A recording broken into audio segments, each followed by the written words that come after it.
Hi guys! Welcome sa enginerdmath channel. Sa video na to, ituturo ko sa inyo ang harmonic sequence. So kung gusto niyo itong matutunan, just keep on watching.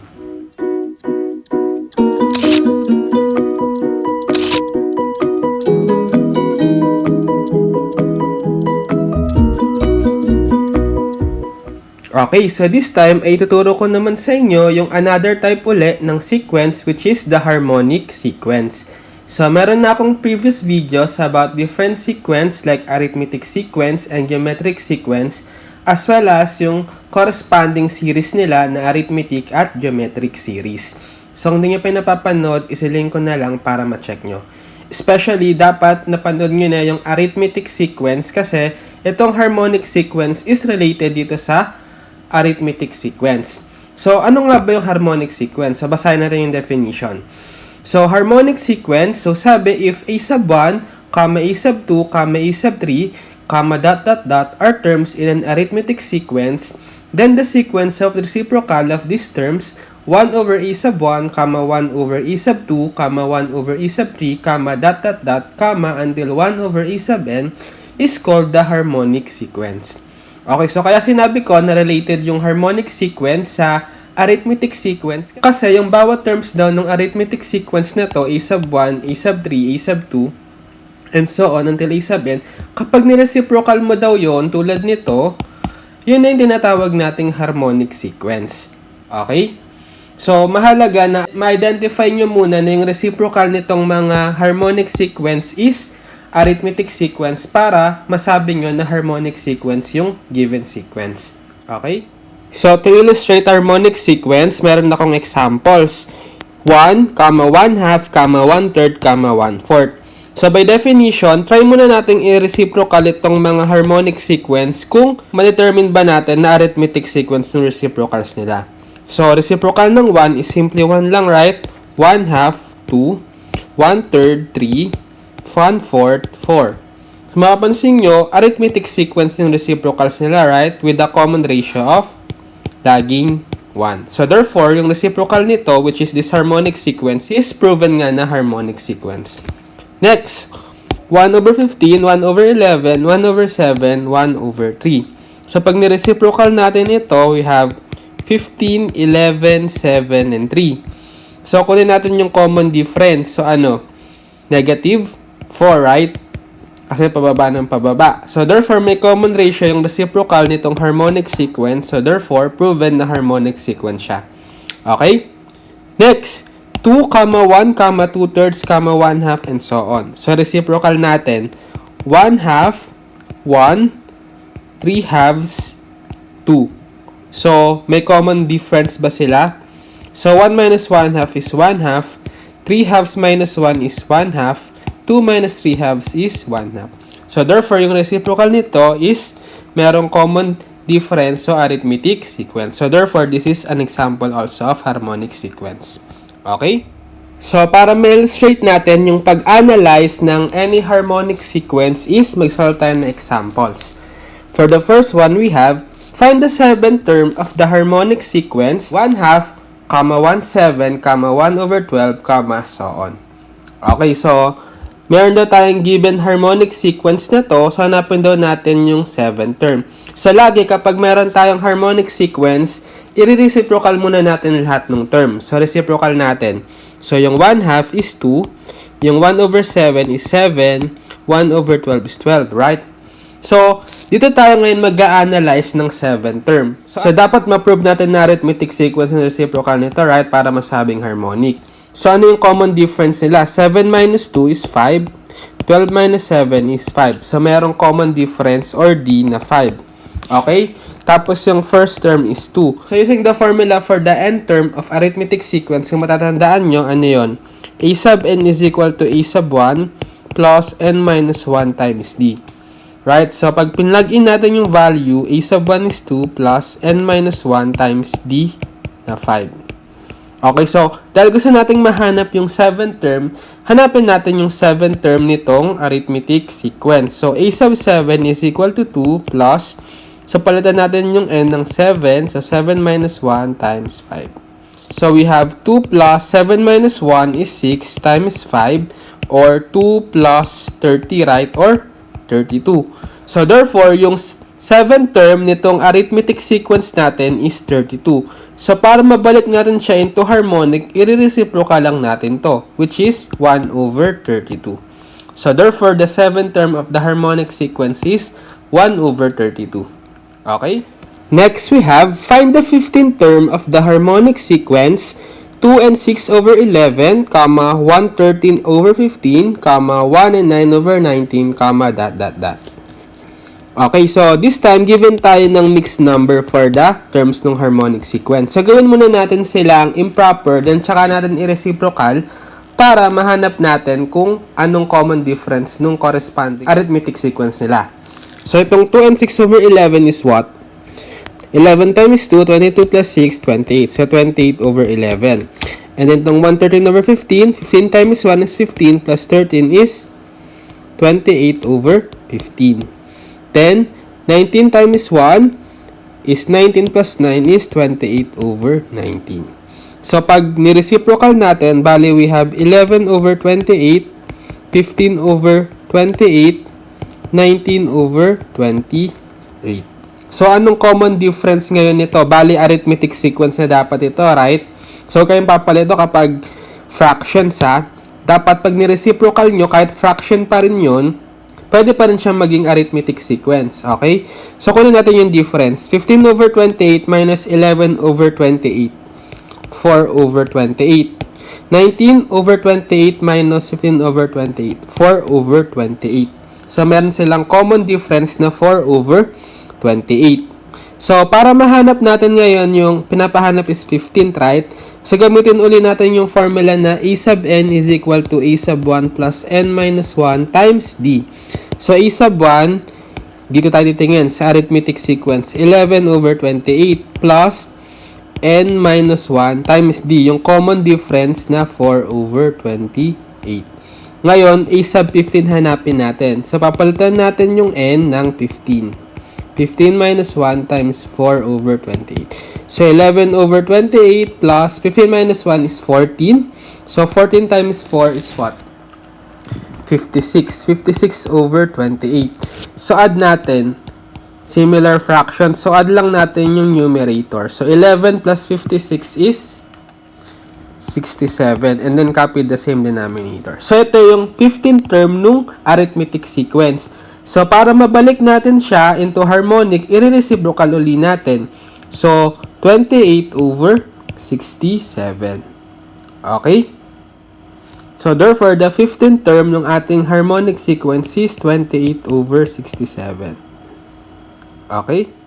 Next, we have in the harmonic sequence, 1 half, 1 over 9, 1 over 16, 1 over 23, dot, which term is 1 over 3, 4, 5. Okay, so lagi, transfer muna natin yung mga given terms ng harmonic sequence into reciprocal. So, we have 2, 9, 16, 23, dot.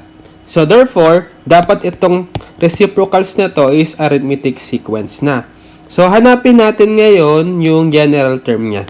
A sub n is equal to a sub 1, which is 2, plus n minus 1 times anong common difference? 9 minus 2 is 7. Okay? So, ang given daw natin is yung 1 over 3, 4, 5. So, pang ilang term daw to? So, gawin natin, reciprocal din natin siya. So, magiging 3, 4, 5, right? So, given tayo ng value ng n term, which is 3, 4, 5. So, ang ano natin is n. So, equate natin ngayon siya sa dito, sa 2 plus n minus 1 times 7 para masolve natin yung n. Okay, so transpose ko dito si 2. So, 3, 4, 5 minus 2 equals n minus 1 times 7. 3, 4, 5 minus 2 is 3, 4, 3 equals n minus 1 times 7. So, divide both sides by 7. Ilan to? Equal to 340 divided by 7 is 49. Then, cancel dito si 7, right? So, magiging 49 is equal to n minus 1. Then, transpose ko na lang dito sa kabila si negative 1. 49 plus 1 equals n. Or n, therefore, is equal to 49 plus 1 or 50. So, therefore, 50th term pala itong 1 over 345 nitong harmonic sequence. Okay?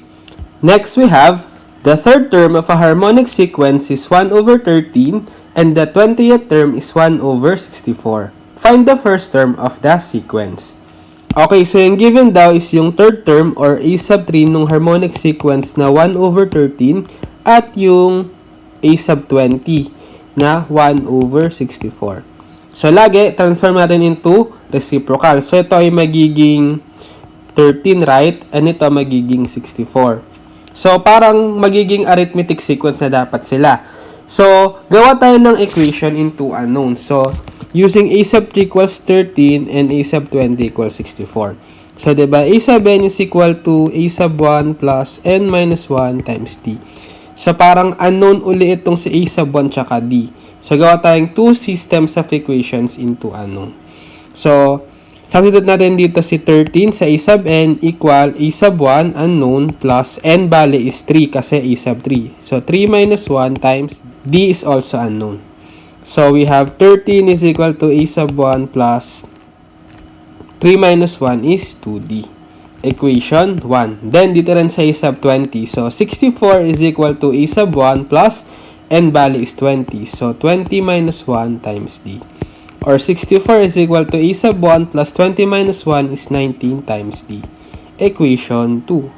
So, pwede natin i-subtract. So, subtract ko yung equation 2 na 64 equals a sub 1 plus 19d minus equation 1 na 13 is equal to a sub 1 plus 2d. So, 64 minus 13 is what? 51. So, dito, makakancel natin si a sub 1, magiging 19 minus 2d na lang. 17d. So, dividing both sides by 17, ano masasolve natin value ni d? 51 divided by 17 is 3, right?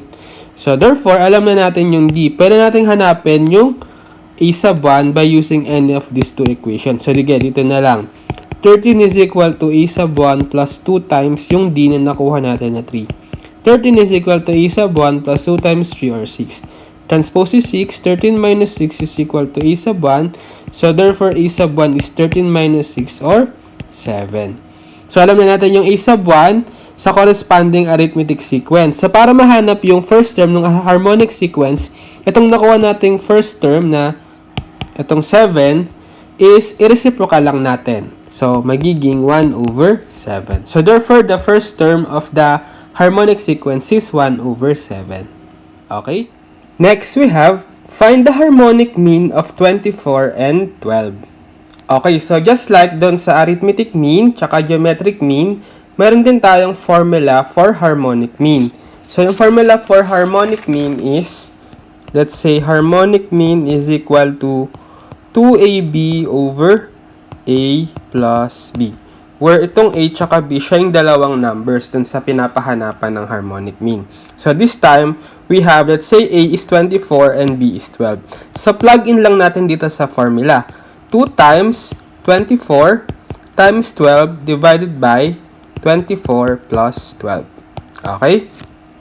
So, using calculator, ang makukuha nating harmonic mean is 16. Okay? Next, we have find the harmonic mean of 3, 4, 5. Okay, so this time, pinapahanap naman sa atin is harmonic mean ng tatlong numbers. So, meron din tayong formula dito. So, harmonic mean for 3 numbers is equal to 3abc over ab plus ac plus bc. Okay, so let's say ac3, bc4, at cc5. So, plug in lang natin dito sa formula. So, 3 times 3 times 4 times 5 over AB. So, 3 times 4 plus AC. So, 3 times 5 plus BC. So, 4 times 5. Okay? So, use na lang tayo ng calculator para masolve yung harmonic mean.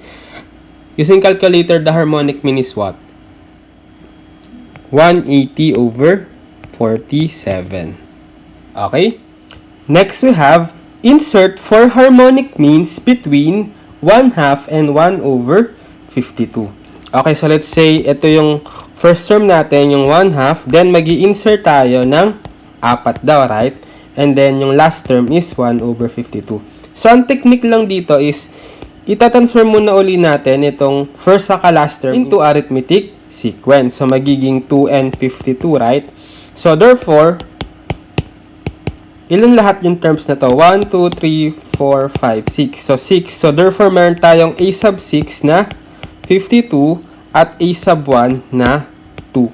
So, hanapin natin yung common difference. So, diba meron tayong formula na a sub n is equal to a sub 1 plus n minus 1 times d. So, plug in natin a sub 6, so 52. Then, a sub 1 is 2 plus n natin is 6, right? So, 6 minus 1 times d. So, solve ngayon natin si d. So, 52 is equal to 2 plus 6 minus 1 is 5 times d. Transpose ko dito si 2. 52 minus 2 is equal to 5d. So, 52 minus 2 is 50 equals 5d. Divide both sides by 5. Therefore, d is equal to 10. Okay, so ngayon alam na natin yung common difference. So, pwede natin i-insert yung 4 na arithmetic mean. Paano? Mag-a-add lang tayo ng 10 lagi doon sa naunang term sa kanya. So, let's say dito sa first term is add natin ng 10. So, magiging 12. Then, itong third term is add natin itong 12 ng 10. Magiging 22. Then, magiging 32. Fourth term. Then, magiging 42. Fifth term. And then, hanggang sa sixth term na 52. So, dahil gusto nating maging harmonic, i-reciprocal lang natin itong 4. So, therefore, ang i-insert natin is 1/12, 1/22, 1/32, and 1/42.